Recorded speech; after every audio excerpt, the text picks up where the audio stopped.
생리학 4교시 시작하도록 하겠습니다. 4교시 내용을 시작하기 전에 원래 노벨 생리의학상 소식을 전하고자 합니다. 이미 뉴스 매체를 통해서 들은 학생들도 있겠지만요. 원래 내고의 노벨 생리의학상은 데이비드 줄리어스 교수 그리고 아르뎀 파타퓨티안이라고 하는 박사가 공동 수상을 하였습니다. 수상은 온도와 촉각 수용체를 발견한 공로입니다. 이것들은 이미 교과서에 다 실려가 있는 내용들이죠. 줄리어스 교수는 미국 뉴욕 출생이고 MIT를 졸업하고 캘리포니아 대학이 이제 버클리 캠퍼스도 있고 로스앤젤레스 캠퍼스도 있죠. 버클리 캠퍼스에서 박사학위를 취득했습니다. 그리고 샌프란시스코 캠퍼스에 지금 생리학 교수로 재직 중이고요. 이 파타퓨티안이라고 하는 이분은 레바논계 미국 사람입니다. 이분이 이제 지금 줄리어스 교수가 재직 중인 캘리포니아대 로스앤젤레스 캠퍼스에서 수업했습니다. 그리고 이제 캘리포니아대 공과대학에서 박사학위를 취득하고 미국의 아주 유명한 연구소입니다. 스크립스 연구소라고 하는 굉장히 유명한 연구소에 신경과학과 교수로 재직 중에 있습니다. 먼저 이 데이비스 줄리어스 교수 팀은요, 통증, 온도 이런 접촉에 반응하는 감각 뉴런을 발견한 공로입니다. 그래서 이제 우리가 잘 알고 있는 캡사이신이라고 하는 것의 수용체를 발견하게 되죠. 그래서 그 이름을 TRPA-V라고 명명을 합니다. 그리고 이제 이러한 발견으로 인해서 온도 차이가 신경계에서 전기 신호를 어떻게 이끌어내느냐는 것을 밝힌 공로가 인정을 받았습니다. 그 다음에 파타퓨티안 박사는 각각 개별 세포에다가 마이크로 파이펫으로 이렇게 물리적 자극을 줍니다. 자극을 주었을 때 전기 신호 방출하는 이제 메커니즘을 확인합니다. 그 이제 물리적인 거니까 이거는 이제 기계적 반응이죠. 데이비스 줄리어스 같은 경우에는 화학적인 반응이라 그러거든요. 그래서 기계적인 민감성을 담당하는 유전자를 만들어냅니다. 찾아냅니다. 이걸 통해서 민감한 이온 채널이 발견이 되었고, 압력이라는 뜻을 의미하는 그리스어의 어원인 피에조만이라고 하는 이름을 붙입니다. 노벨상 위원회가 수상의 공로로서 인정한 것은 이 두 명의 과학자가 연구한 결과, 열 추이, 그 다음에 기계적 힘이 어떻게 우리 몸에서 인지가 되고 적응하는지에 대한 신경학적인 충동을 이제 이해하는 데 도움이 되었다라고 하는 공로로 인정을 받게 되었습니다. 그래서 이제 오랫동안 집중적이고 지속적인 연구를 통해서 다양한 생리학 과정에서 나타나는 가능성을 설명했고, 이 두 명의 연구 결과는 통증의학 분야에 새로운 장기를 여는 획기적인 역할을 하게 됩니다. 물론 지난번 시간에 내가 이야기한 우리나라의 이호영 박사도 언급이 되었고, 또 이번에 이제 코로나 바이러스의 업적 이것도 어느 정도 인정을 받았지만, 그래도 기초과학 측면에서 이것의 유용성이 더 인정을 많이 받은 것 같습니다. 자, 그러면은 한의학을 공부하는 여러분은 이번 노벨상의 수상 의미를 어떻게 받아들여야 되겠느냐 이거죠. 여러분들이 한의학에서 사람을 이제 우리 환자를 치료하는 또 여러 가지 방법 중에 하나가 그 다음 침 이겁니다. 이게 바로 이러한 물리학적, 과학적 통증 자극을 우리가 조절하는 방법이죠. 그리고 우리가 이제 머리를 쓰다듬는다든지 하는 가벼운 접촉 이런 것들에 의해서 나타나는 생리학적인 변화 이런 것도 굉장히 중요한 발견을 이 사람들이 이끌어내게 됩니다. 그래서 이런 것들을 단지 남의 동네 이야기가 아니고 또 특히 이제 한의학에서 치료법에 해당하는 것들이 이러한 이론적인 바탕이 될 수 있다는 것을 한번 생각해 보았으면 좋겠다 라는 생각에서 이 소식을 전하고자 합니다. 자, 그러면은 지방산 산화 조절 부분에 대해서 다시 또 연결을 하도록 하겠습니다. 510페이지 8번째 지방산 산화의 조절을 보도록 하겠습니다. 대부분의 세포 내에서 지방산 산화는 산화될 수 있는 기질의 양, 이 바로 이제 지방산의 양에 의해서 조절이 되겠죠. 동물 내 지방산의 양은 지방세포 내 지방동원의 호르몬에 의해서 조절된다고 우리가 배웠어요. 그 다음에 지방조직의 기능은 다른 세포 내에서 사용할 수 있는 또 지방을 저장하는 것이기 때문에 이러한 그 지방의 분해와 방출이 세포 밖에서 신호를 주는 호르몬에 의해서 조절된다 라고 하는 것은 굉장히 의미가 있는 이야기고, 그 다음에 호르몬 민감성 리파즈라고 하는 우리가 지난번에 배웠던 것이죠. 이 활동성은 호르몬에 의해서 시작되는 사이클릭 AMP 의존 조절에 의해서 된다라고 우리가 결론을 내렸어요. 이런 호르몬 조절에 관여하는 호르몬이 글루카곤이나 에피네프린 이런 것들이고, 이런 것들의 작용은 지방 분해와 방출을 일으킵니다. 그래서 이건 이제 결론적으로 다른 세포로 지방을 전달해 주기 위한 방법이죠. 그래서 다른 세포 내 지방은 축적을 또 처리합니다. 그리고 만노닐코에인은 또 다른 중요한 조절 경로 역할을 하는데, 지방아실코에의 카르니틴 수용체, 앞 시간에 배웠던 거 정리하는 거예요. 이것을 통해서 마이토콘드리아의 이동을 또 우리가 조절하고 있고요. 만노닐코에 수치 또한 호르몬에 의해서 조절되며, 이것은 지방산 산화와 생성 사이의 어떤 밸런스를 조절하는 역할을 할 수가 있겠죠. 이렇게 해서 정리를 하고요. 그 다음에 8번째 케톤체 생성으로 갑니다. 케톤체라고 하는 것이 또 어떤 것들을 우리가 케톤체라고 하며 그것들이 어떤 생리적인 생화학적인 기능을 하는지에 대해서 알아보도록 하겠습니다. 9번요. 앞서 아세틸코에의 대사적 운명 중 한 가지에 대해서는 살펴봤는데, 우리 바로 이제 시트르산 회로 중에서 이산화탄소를 산화되는 과정이죠.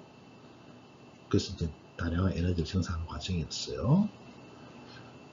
네 번째 줄요. 그러나 또 다른 주요 경로, 주로 이제 간 내에서 나타나는 경로입니다.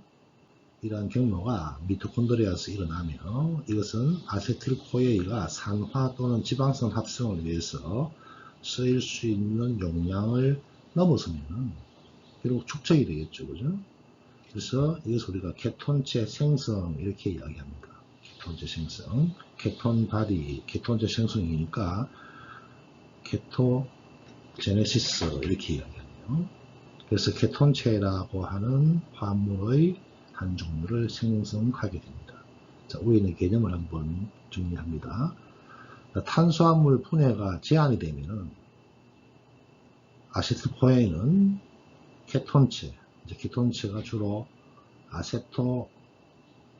아세트산, 그 다음에 베타, 하이드록시 뷰틸산 이런 걸로 변환이 된다는 거고, 그 과정을 지금 배우고 있는 거예요. 그 다음에 단식분은 굶주림 중 탄수화물 섭취이 매우 낮은 상황이죠. 이럴 때 옥살로아세트산 수치가 당연히 떨어지겠죠. 그래서 시트르산 합성효소를 통한 에너지 생산 이것이 제한을 받게 될 것입니다. 그렇게 되면 이제 아세틸코에 수치가 증가하게 되겠고, 이와 같은 수치는 두 분자의 아세틸코에가 디올라이즈 반응의 역반응을 거치게 되며 아세틸코에를 만들어냅니다. 반대로요. 아세틸코에는 세 번째 분자인 아세틸코에와 반응하여서 3-하이드록시 3-메틸글루타릴 코에이라고 하는 이게 바로 HMG-코에입니다. 지난주에 제가 언급했던 중요한 물질입니다. 이것을 만들어냅니다. HMG-코에 합성효소가 여기에 이제 관여를 한다는 것이고요. 미토콘드리아 내에서 HMG-코에는 HMG-코에 분해 효소에 의해서 작용이 되며 아세토아세트산과 아세틸코에일을 산출을 하게 됩니다. 자, 좀 복잡해집니다. 아세토아세트산은 NADH 의존성 환원을 거쳐서 D베타 하이드록시뷰틸산을 생산하거나 혹은 자발적인 카복실기를 떼내는 탈카복실화를 거쳐서 매우 적은 양이지만 아세토산을 만들어냅니다. 그래서 우리가 아세토아세트산, 아세톤, 그 다음에 베타, 하이드록시뷰틸산 이것들을 통틀어서 케톤체라고 부릅니다. 그렇지만은 마지막 화합물에는 케톤, 케토, 카르보닐기가 없다. 이 정도는 또 그냥 넘어가기 바랍니다. 여튼간에 간은 또한 아세트산 코에일을 가수분해하여서 프리한 아세트산을 만들어냅니다. 그 다음에 아세토아세트산과 베타 하이드록시뷰틸산은 케톤체 생성 상태에서 대체 연료로 말초 조직에서 사용이 될 수도 있습니다. 이것이 산증을 유발시키기도 하지만 에너지의 대체 원료로서 사용이 된다는 겁니다. 간 외의 조직들은 혈액에서 아세트산을 흡수할 수 있지만 미토콘드리아로 이동을 시켜서 아세틸코에일로 변화시키는데 ATP 의존성인 이 반응은 아세틸코에일 합성 효소에 의해서 작용이 됩니다. 밑에 간단한 식은 지난번 시간에 배웠던 내용과 연관시켜서 이해가 될 것입니다. 자, 그러면 여기까지 하고요. 오른쪽에 있는 그림 16.19를 한번 보도록 하겠습니다. 보니까 간 안에서 케톤체의 생합성을 보여주는데요. 이건 결국 이제 마이토콘드리아 안에서 일어나는 작용입니다. 피그 리전들을 보게 되면은 일반적으로 케톤체라고 불리는 세 개의 수용성, 좀 전에 간 외 조직에서 혈액으로 이런 말이 있었어요. 그죠? 그 수용성이니까 혈액에서 이동이 잘 되겠죠. 그것들은 이제 그 그림에서 박스 안에 적어 놓고 있고요. 매우 적은 양의 아세톤 방금 언급했던 것입니다. 이것이 아세토아세트산의 비효소적 탈카복실화를 통해서 생성이 되고요. 또한 아세트산이 간에서 생성이 되고 방출되며 다른 말초소중 내에서 에너지원으로서 사용된다는 것을 언급을 했었죠. 자, 메뉴에 아세틸코에일에서부터 출발을 합니다. 아세틸코에일. 자, 아세틸코에일가 앞에 보니까 두 분자예요. 그죠? 두 분자예요. 그것이 베타, 케토, 시올레이저라고 하는 요소에 의해서 두 분자의 아세틸코에일가 아세틸코에일로 전환이 됩니다. 전환이 되고요.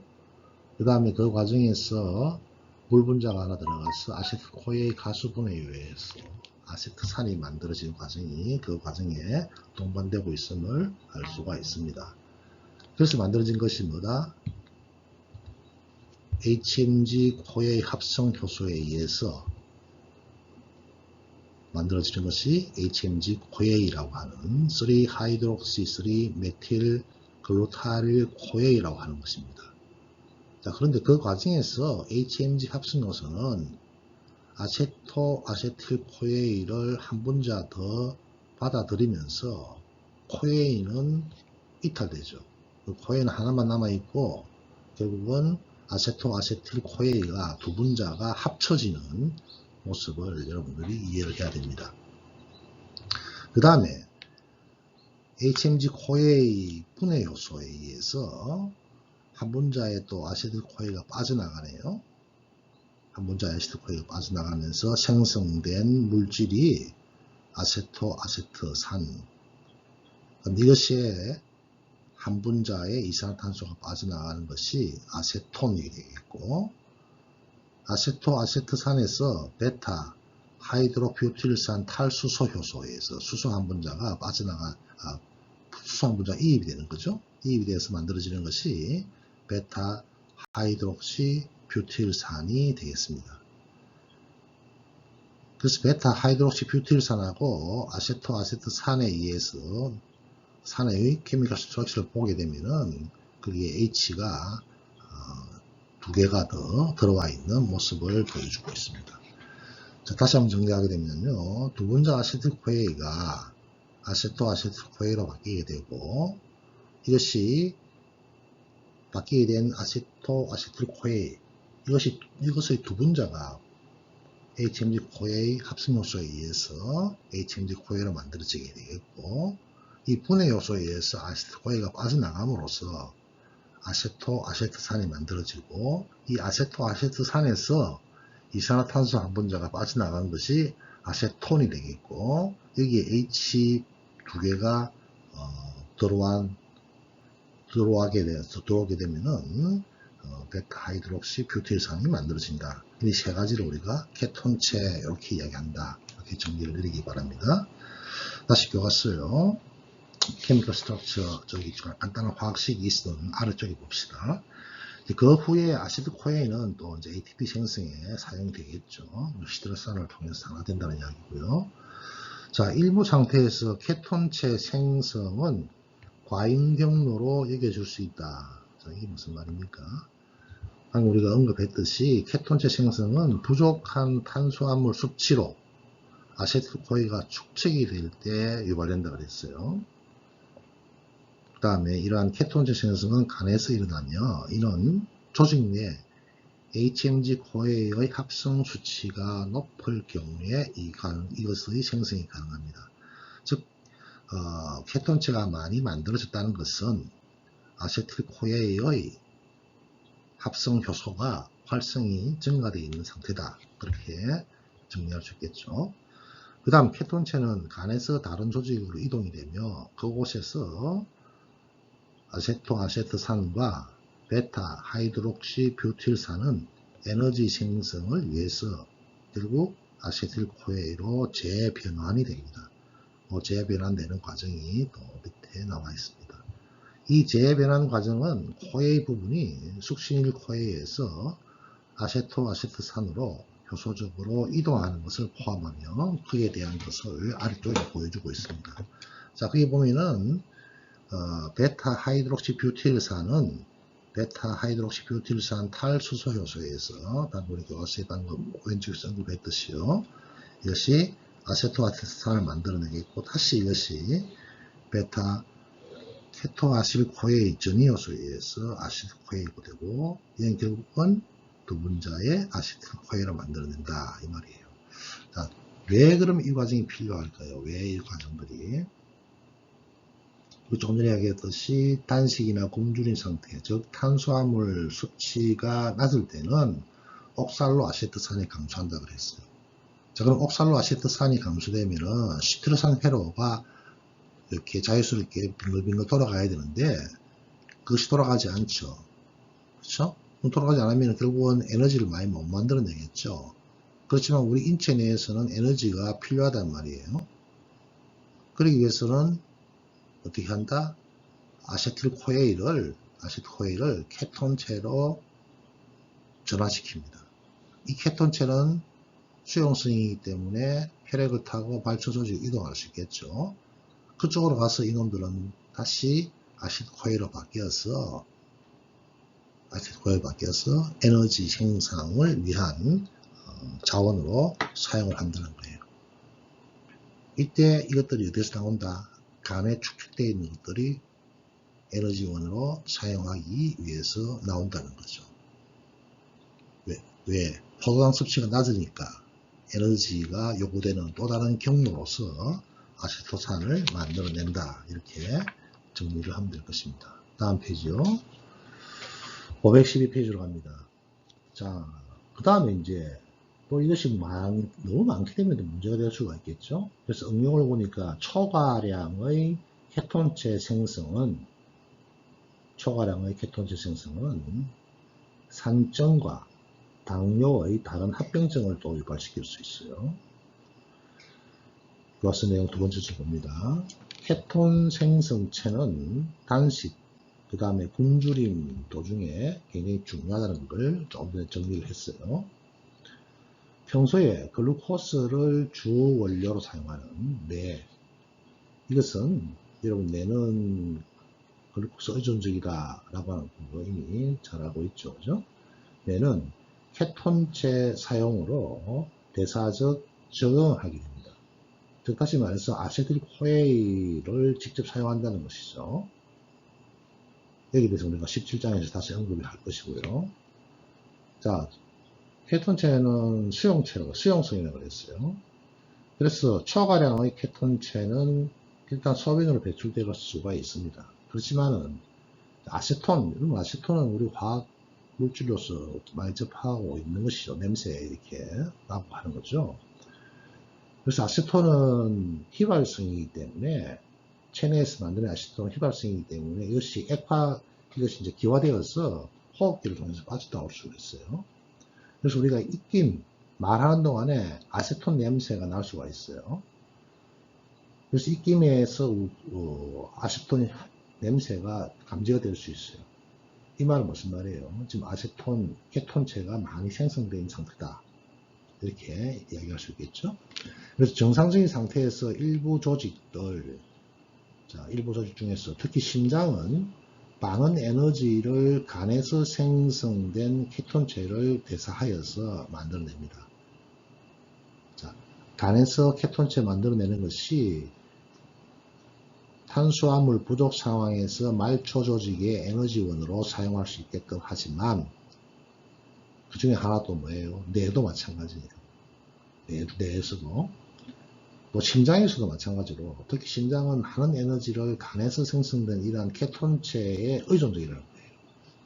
자, 그럼 조금 전에 응용해서 우리가 당뇨 이야기가 나왔어요. 자, 당뇨 환자 내 조직들은 글루코스를 효율적으로 사용할 수 없죠. 혈당량이 높다는 것은 뭐예요? 대표적인 글루코스의 흡수가 안 된다는 거고, 글루코스 흡수 안 되는 것이 바로 당뇨 환자잖아요.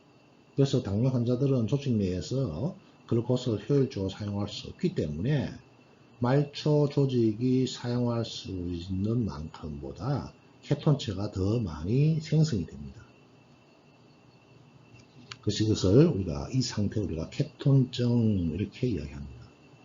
글루코스를 효율적으로 사용할 수 없으니까 대체 에너지를 위해서 케톤체를 많이 만들어내는 거예요. 그러다 보니까 일반적인 사람에 비해서 당뇨 환자는 케톤체의 생성이 더 많다. 그래서 우리가 케톤증 이렇게 명명한다는 것이죠. 그래서 이 환자들의 혈액 내의 케톤체 수치가 일정 이상, 이거는 이제 기준치는 정상인들하고 비교해서 이야기하겠죠. 그 이상이 되게 되면은 약산인 아세토아세트산과 베타 하이드록시뷰틸산의 높은 수치는 결국은 혈액 내의 pH를 감소시키는 효과를 가져옵니다. 그러다 보니까 산증이 되는 거예요. 산증. 그래서 케톤 산증은 당뇨병의 진단 증상 중에 하나입니다. 그래서 일부 이제 당뇨 환자들 같은 경우에는 이 말을 할 때 대화 도중에 보면은 아세톤 냄새가 약간 향기롭기도 하는 아세톤 냄새가 이렇게 감지가 될 수 있다는 것도 여기서 응용으로 될 수가 있을 거예요. 자, 지금까지는 우리가 지방산의 분해에 대해서 알아봤어요. 그것이 분해가 일어나는 장소가 미토콘드리아 매트릭스에 일어나고 시트르산 회로와 또 연결되어 있고 그런 복잡한 과정들을 연결해서 배웠어요. 지금부터는 이제 지방산이 그러면은 또 필요할 때는 우리가 생합성을 해야 되겠죠. 그 지방산의 생합성이 어떻게 되는지를 한번 보도록 합니다.